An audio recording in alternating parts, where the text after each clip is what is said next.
I'm talking today to Dr. Maria Taylor. Maria has a background in journalism, and she's going to give us the benefit of her expertise in climate change and the media, the way that the issue of climate change has been reported and presented via the media over a period of years. Maria's book, entitled Global Warming and Climate Change, What Australia Knew and Buried and Then Framed a New Reality for the Public, will be published by ANUE Press and released later on this year. Maria, we might start with the actual issue of climate change.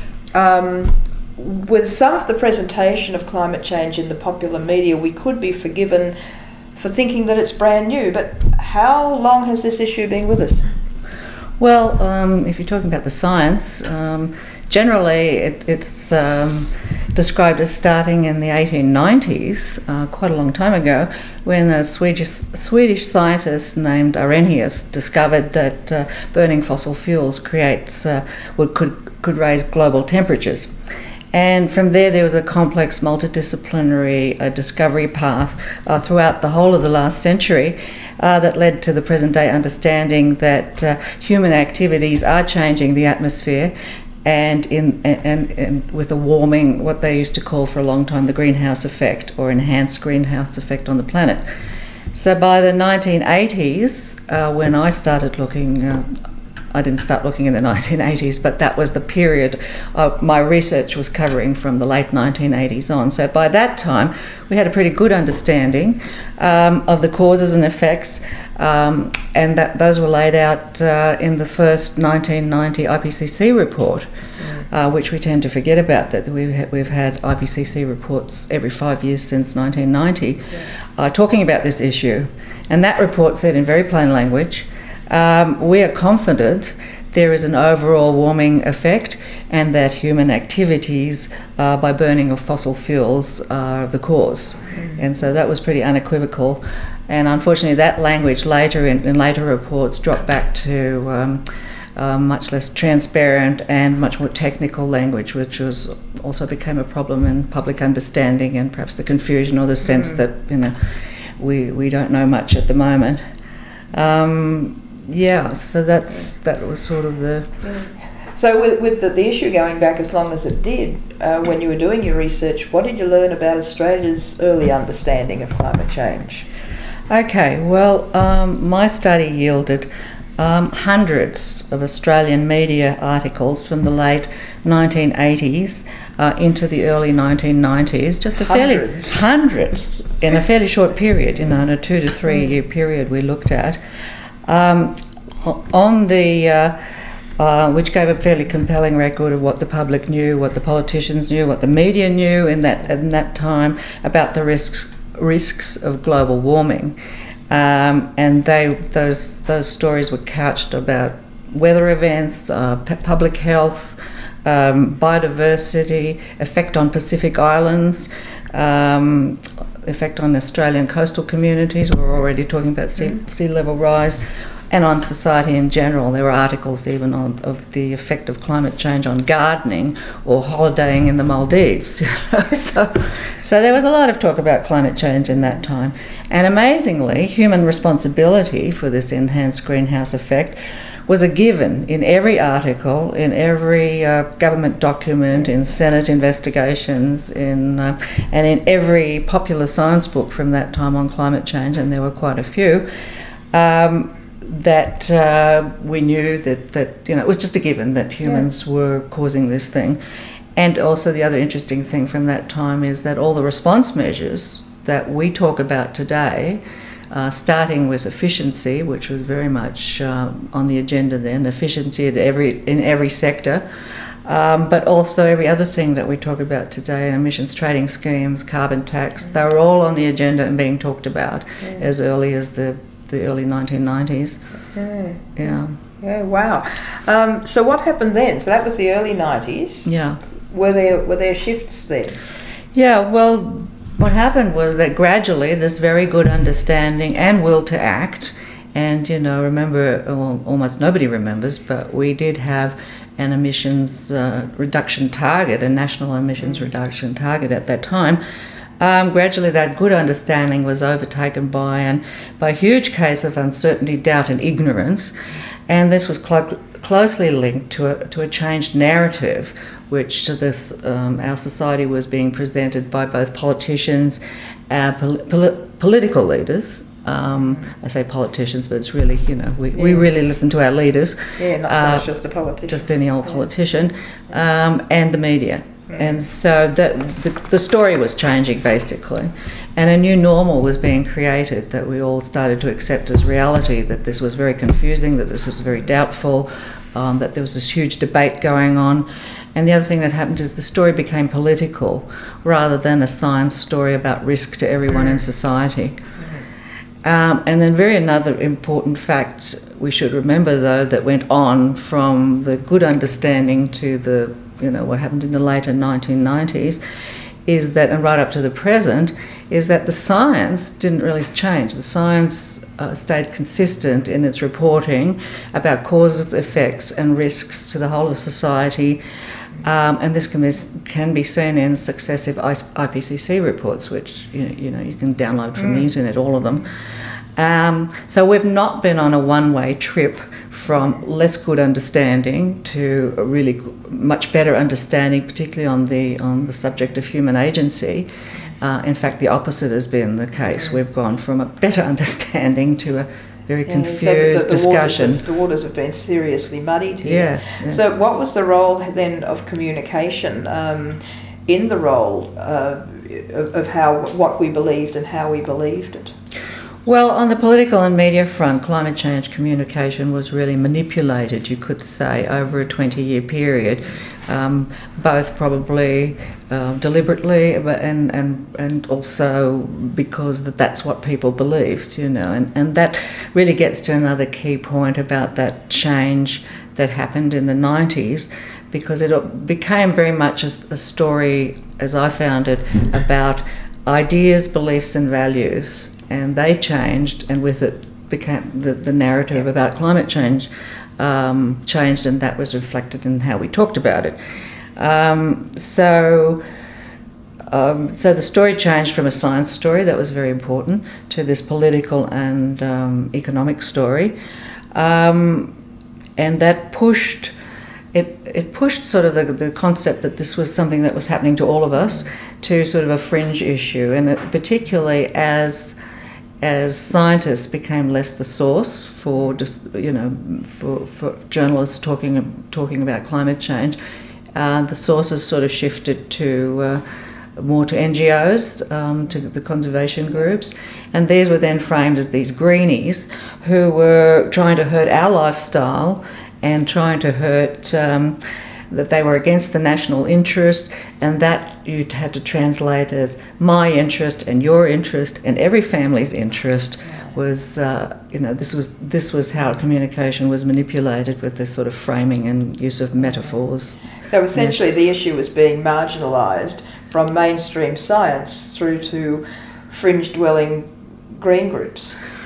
Well, in terms of who the media talked to, that they were framed that way as fringe elements, if you like, against the national interest, because the story got reframed as to climate change is not it's not a pressing issue right now, and what is a pressing issue is our economic standing on the world stage, and that has a lot to do with the fact that we had made certain decisions about becoming an economy that exported minerals and particularly coal, and anything that interfered with that was not in our interest. And this also, I found that a big part of this way of thinking, had to do with changes in the political economy, with the triumph of economic market fundamentalism. Economic rationalism, which really came to full flower under Howard. It was tracking that way anyway. But these values about the market knows best, and of course, the fossil fuel industry is a major part of our economy and our markets. that really took hold, along with the sort of a familiar thing in Australian politics, that the economy and the environment are opposed. You know, in the early thing there was this brief open door where you know, we could work together, and the sort of round table, we could all get around the table and discuss our economy. But now it came back to this, you know, the environment was oppositional to economic interests. Yeah. And yet this seems to be a purely Australian thing, because I mean, a lot of our major trading partners are moving very much towards an ecological modernisation model where addressing climate change is in the best interests of the economy, and they're able to marry the economy, you know, with the issue of addressing climate change. Yeah. So that's interesting that we've kind of marginalised ourselves to a degree. Well, certainly in the current incarnation of our federal government, you know, we are looking more and more like these fringe-dwelling rock throwers, as somebody said. But earlier on, I mean, I think one interesting aspect that it did emerge from this research is that I think we were pretty much in tune with other English-speaking economies, like with the UK, with the US, with Canada, who are all these sort of outliers actually in international negotiations and didn't want to set targets.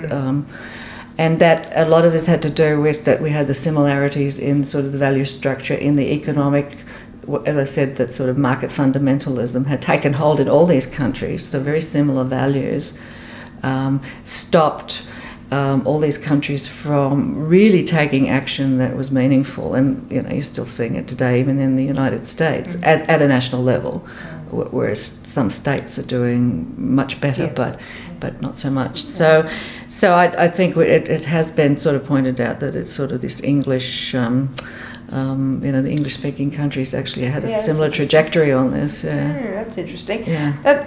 Getting back to the media issue, who ultimately decides what gets reported on climate change? Yeah, well, I mean, research shows that we get our science information from the mass media. And we get most of our political information from our political leaders, but again, amplified through the media. So I guess I found that, you know, really it's media owners and editors have a huge influence on what stories get play, of course, and what values get you know, focused on in any particular era. Politicians and the media together, I think, though, set the agenda and use the same language, because what you really saw in this story was a shift in this, you know, with the same country, sort of basically the same players, but the story and the language really shifted from we can do to we can't do. And so those decisions were made by, I think, the leadership, you know, the federal leadership, as it changed from Hawke to Keating to Howard and, you know, on after that. And so forth, and so, you know, different slants, different stories became the story that we were all told, well, this is, you know, this is how it is, this is what it is. So it's certainly an interesting issue, looking at that longitudinal study, and you know, going from a position where we had full understanding of what climate change was and why it was, through to this very, well, you know, is it or isn't it? You know, that's a... Well, exactly. I mean, and I find, you know, when we tell this story, I mean, people can't believe it. They sort of say, really, you know? Well, firstly, we all forget. I mean, that's the other thing. We're all... I even found myself, you know, as I embarked on this study, I had worked on some projects myself as a consultant for the federal government, helping to put out some publications on energy efficiency and all within this rubric of climate change. And then we all sort of collectively lost the plot, you know, we forgot about it for years, but we were encouraged to forget about it too. It was sort of not, you know, it was, I mean, you know, lots came to play. The industry sort of woke up and started, you know, a campaign to speak against the science and the green politics on this, if you like, and sort of, you know, the coal industry and the mineral industry, and, you know, all those who had stood to lose got much more active. You know, we had skeptics throwing sand into the gears, and so we now have a situation where the climate change case is being run by the NGOs, the Climate Council, the various sort of environment groups. We've got a federal government that is refusing to go to climate change talks, flatly refusing. We've got scientists who are not being listened to, and social media, which is just sort of taking extreme views either way. So. Just off the top of your head, how do you see this ending? How do you, other than the sea levels rising and us all happily drowning? Oh, you mean politically in Australia, or or the cosmic question? I think that's going to happen, unfortunately, but because as the scientists tell us, I mean, it's also already so far along that certain effects will happen, but we're still at a point where we could perhaps dial back some of the worst effects. But I think politically, I don't know. I mean, in my book, I've sort of said, is this the last stand? Because quite often, before you really get a shift, a final shift in thinking and consciousness and willing to act, you get this fairly strong rearguard action of the vested interests and the interests that just don't want to shift. Well, let's not forget that a major billionaire coal baron has a very crucial part in our federal government. Yeah, I find it fascinating. Yeah, I think it's very interesting. I mean, what positions he'll take, and that's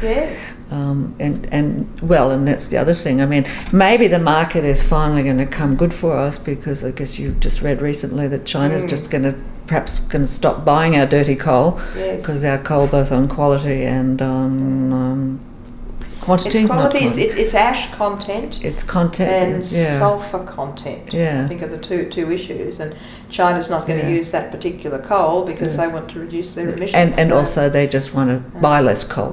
So there was a quantity aspect to it as well. Yeah. So we might be lucky with